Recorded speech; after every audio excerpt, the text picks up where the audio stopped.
ମା ଆଜି କଣ କରିଗଲ? ସୁଜି ଉପମା କରିଦଉଛି ଖା। ଏ ମାଉଁସ ରନ୍ଧା ହେଲାଣି ଖାଇବ।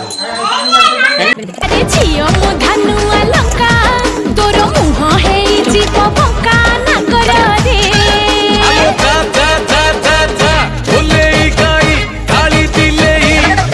ତୋର ବେଣୀକୁ ଧରି ମୁଁ ଦେବି ବୁଲେଇ ନାଗରିଲୋ ଆଉ ହୁଅ ନା ବେଶୀ ଫୁଲେଇ ନାଗରିଲୋ ଝିଝିରେ ପଚା ପଇଡ ଭାସି ଯାଉଥିଲି ମଝି ନଈରେ ଛାଣି ଆଣିଥିଲି ତତେ ଖତରା ଡାଲରେ ମଉସ ଲାଗିଲା ଚାପାକୁ ଦଉଛୁ ମତେ ବୋଲି ଖପ ରାଗିଲୁ କି ରାମା ମୋର ମୁଁ ପରା ତୋର କିଣା ଚାକର ରମଣୀ ରତନ ପତୁରୀ ପାନଲୋ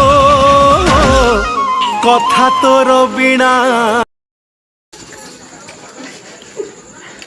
ମା ଯୋଉ ଉପମା ଟା କରିଛନ୍ତି ପୁରା ଟେଷ୍ଟି ହେଇଛି।